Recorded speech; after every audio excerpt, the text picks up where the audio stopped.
Everything I state in my content is alleged and for entertainment and educational purposes only. In Baltimore County, an 11-year-old girl is dead, her mother charged with killing her. Community members are mourning the young victim tonight with a vigil in Middle River. She was a nice little girl, very well-kept, very soft-spoken little girl, just innocent. Good evening and thank you for joining us. I'm Kai Jackson. We have live team coverage tonight of that disturbing murder. In a few minutes, Keith Daniels has more on the outpouring of grief from Baltimore County tonight. But first, Fox 45's Vincent Hill joins us live with what we're learning about videos London's mother apparently posted to social media. Tonight, some wonder whether this tragedy could have been prevented. Vincent, that's a question that's going to haunt people for some time. Yeah, absolutely, Kai. And what you're about to see and hear in one word, troubling, but it paints a picture of who Baltimore County Police say killed her own child. Y'all just don't even know that I am going to kill y'all for bringing my daughter harm. Troubling words from a mother now charged in the murder of her 11-year-old daughter. For not letting her live her life. Charging documents providing more insight into what Baltimore County Police say happened. Y'all gave my daughter HIV, or my 11-year-old is running around with HIV. According to investigators, 34-year-old Keyona Dillon strangled her daughter, London Olsen. Investigators say London had a ligature mark on her neck and blood was on the floor by London's head. Definitely surprises me because I knew she was a little old. A neighbor sharing this video of Baltimore County Police responding to the home, providing more details of what else may have happened inside the home. My daughter's room is like in the back of the house. So one night she just was like, she heard screaming out in the backyard and she was drowning them with the water hose. Dillon had an outstanding warrant for threat of arson issued in 2022. Baltimore County Police saying they couldn't serve the warrant because they had no fixed address for Dillon. The cops said that they just got a call 3 or 4 days ago for a SA at this location, but they didn't believe it to be true. Fox 45 has learned that just prior to this call, someone's calling now in reference to a possible deceased 11-year-old. Police were at the home. Is this the same address you went to earlier? Yes, that was. The mother we were looking for earlier is 99. 99 or 1099, meaning she was wanted by police. That contradicts what county police told Fox 45 previously. This recent Facebook Live video posted by Dillon suggests she knew police were looking for her. Y'all trying to get me. Oh, y'all was trying to get me. I seen all the police. I'm waiting for them. Because the moment that they shoot, y'all are going to hear a ringing noise in y'all ears. Fox 45 reached out to Baltimore County Police regarding their prior attempt to find Dillon, asking, was this on the same day as the call regarding London being deceased? Was there any contact made at the time with anyone inside the home? What was Dillon wanted for at the time? And what was the resolution of the call? Baltimore County Police say they're looking into it. Meanwhile, while we wait for those answers, the other children were being abused. They had bruises on them. And it's just unfortunate. It's sad. It's very, very sad.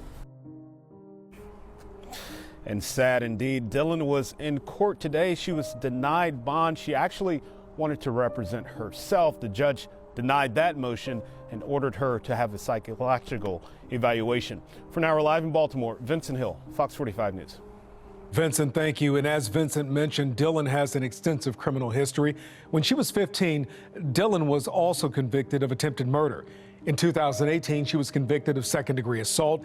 And in 2021, she was accused of threatening to commit arson. She failed to appear in court for the arson charge, leading to a warrant for her arrest in 2022. This case is a heartbreaking reminder of how untreated mental health issues and unchecked family conflict can spiral into devastating consequences. Keyona Dillon's alleged actions reflect the level of mental instability that not only led to the unimaginable loss of her daughter, but also the brutal killing of family pets. The details using a plastic drain cleaner and involving a 5-year-old as a witness underscore the severity of this tragic situation. One key takeaway is the urgent need for better mental health resources and interventions, especially for parents. Dillon's behavior, described as erratic and paranoid, points to possible undiagnosed or untreated psychological issues. If those around her had been able to identify signs of her deteriorating mental state, intervention might have saved lives. This case also raises questions about whether there were prior warning signs of abuse or neglect. Were there opportunities for intervention before this incident? Often signs of abuse go unnoticed or unreported, leaving children vulnerable. This incident also highlights the need for robust child protective services. London Olsen's death could prompt an evaluation of how authorities handle cases where children are at risk. Was there a history of complaints or reports about this family? The system must prioritize monitoring family where instability and potential abuse exist, even if allegations are initially unproven. Dillon's 5-year-old daughter, who witnessed the violence against the animals and possibly overheard or saw parts of her sister's murder, is another victim of this tragedy. She will require extensive therapy and support to process this traumatic experience. The focus should now shift to ensuring her safety, well-being, and emotional recovery. As neighbors, friends, and family, there's a responsibility to speak up when we see concerning behavior. Dillon reportedly sought help from a neighbor after her daughter's death. Did anyone notice earlier signs of distress or instability? Raising awareness about how to recognize and report troubling behavior can help prevent such tragedies. The first-degree murder charges against Dillon reflect the seriousness of this case. However, it's crucial for the legal system to also evaluate her mental state thoroughly. While accountability is essential, understanding the root causes of her actions, whether mental illness, past trauma, or something else, can guide how similar cases are addressed in the future.